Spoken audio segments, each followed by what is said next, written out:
안녕하세요. 주식클라스 하창봉입니다. 오늘은 이제 7월 1일이고요. 오늘 시장에서 참 재미난 일이 있네요. 뭐 재미난 건 아니고 6월 마지막 거래일에 이제 미국의 대통령의 두 대통령 후보죠. 현직 바이든 대통령과 트럼프 후보 간에 첫 TV 토론회가 있었습니다. 한 90분 정도 생방송으로 진행을 했죠. 방청객 없이. 아마 비하인드 스토리를 들어보면 바이든 대통령의 요청에 뭐 트럼프가 수긍했다 그렇게 이야기도 나오는데, 앞으로 이제 2차 TV 토론회는 9월달 정도로 예정되어 있습니다. 미국은 이제 11월 초에 선거가 있고요. 뭐 선거 결과를 떠나가지고 이런 이야기가 좀 많이 나왔어요. 예. 이제 CNN 쪽에서 진행을 했는데, 여론조사기관 SSRS에 따르면은 뭐 설문 데이터는 500명 정도 유권자를 대상으로 했다고 합니다. 그래서 이제 어땠느냐에 대한 평가죠. 이걸 가지고 전체를 판단할 필요는 없는데, 시장은 참 이런데 되게 민감하게 반응하죠. 보통 이제 시장이 좀 약할 때 드러난 현상인데, 트럼프 잘했다가 67%, 약간 바이든의 말투가 좀 어눌하다, 고령이다, 뭐 기타 등등 이런 건데, 근데 참 재미난 게 우리가 주식을 하다 보면 이 관련해서 시장은 이렇게 해석을 해요. 아직 결과는 아무도 알 수 없는 거고, 선거란 것도 우리가 골프로 치면 장갑을 벗기 전에 모르는 것처럼, 그쵸? 근데 이제 시장에서는 태양광이나 풍력 관련주가 와르르 무너지죠. 왜냐하면 두 정책 관점에서 봤을 때, 그냥 다른 것 다 떠나서 트럼프 대통령이 2018년이었나요? 그죠? 대통령 때 제일 먼저 한 게 파리 기후 변화 협정 탈퇴. 그리고 바이든 대통령이 당선되자 제일 먼저 한 게 파리 기후 변화 협정 재가입. 그러니까 탄소 중립 환경 문제라는 거죠. 그러다 보면 이제 시장 관점에서는 이렇게 말한 대로 우리가 시장에서 볼 때 뭐 예를 들어서 대표적인 풍력 관련주 CS 윈드라든지 뭐 풍력 기자재 태웅이라든지 아니면 태양광 관련해서 하나솔루션이라든지 이런 기업들의 주가는 어느 정도 뭐 그럴 걸 할 수 있어요. 근데 과연 이 종목들이 지금 메인이냐 아니냐가 더 중요한 것 같거든요. 그쵸?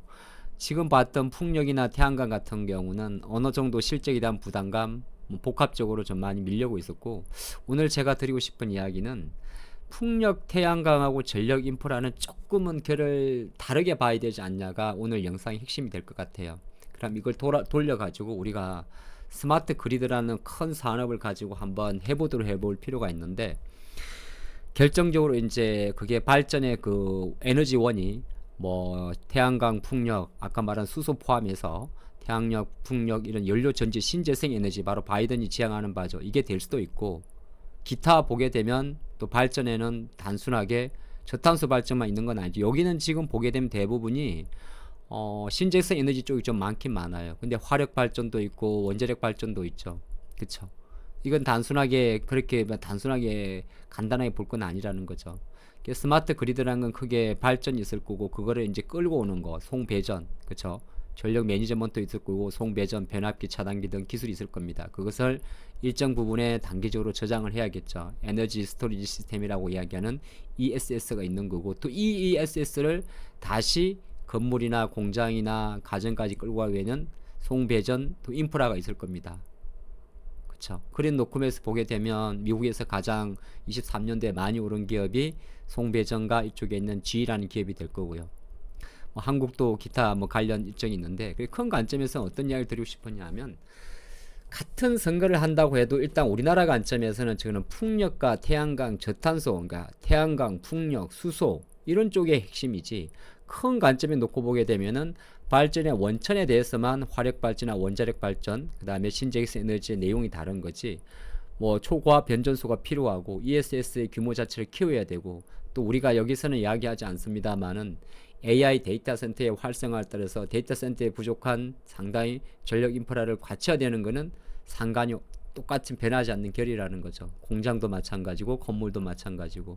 그런 관점에 놓고 봤을 때는 요거 하나를 가지고 싸잡아서 다 때려버리면 우리나라 물론 글로벌 지수가 맞긴 맞습니다만 장의 체력이 약하다고 볼 수가 있는 거고, 다른 한편으로는 전력 인프라는 약간 요런 게 있어요. 미국의 이제 어떤 그 산업적인 트렌드인데, 물론 영향은 좀 받긴 받는데, 미국의 이제 오래된 전력 인프라의 노후화를 보여주는 대료가 되고, 조금 더 간단히 보게 되면 요 미국 기존 신한증권 22년도 정도 리포트인데요. 유틸리티 회사의 카펙스 부문 비중을 보면 역시나 송배전이 대략 52% 정도를 차지합니다. 발전 24%. 그렇죠. 뭐 가스도 있습니다만, 그런데 여기에 보면 송배전 관련 송전은 보내는 거, 배전은 분배하는 거 아니겠어요? 그럼 전력망이 있고 변압기가 있을 건데 어느 기대 수명이란 게 대부분 정해져 있다고 해요. 그리고 지금 시대 수명 초과 자산도 이렇게 정해져 있고 10년 내에 기계 수명 교체할 자산, 10년 동안 총 교체 필요한 자산, 전력망 같은 경우는.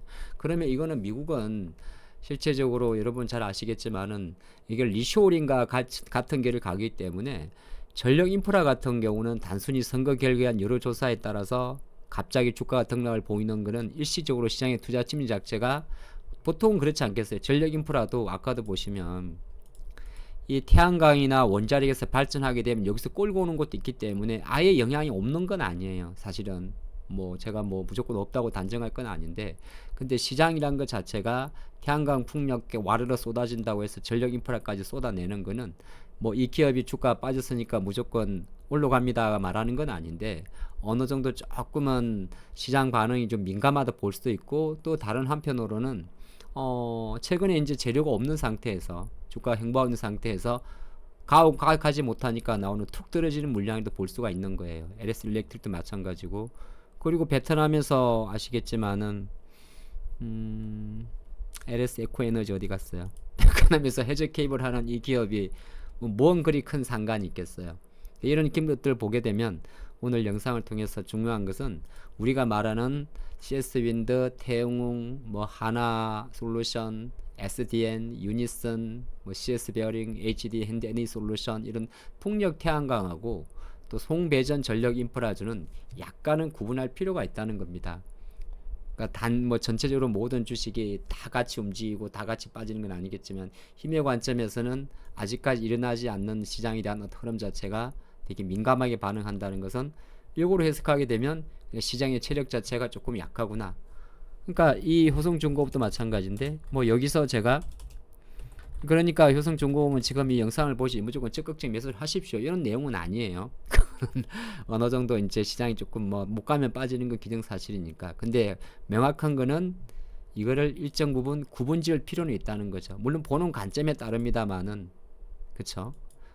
근데 전체적으로는 교체 수요에 대한 수요 필요로 맞추게 된다면 뭐 LS 일렉트릭이나 HD 핸드 일렉트릭이나 기타 이런 기업들의 북미 비중 증가라든지 수주 캐파를 확인하는 관점에서는 일시적인 노이즈에 불과할 수도 있지 않을까, 그렇게 추정을 해보겠습니다. 감사합니다.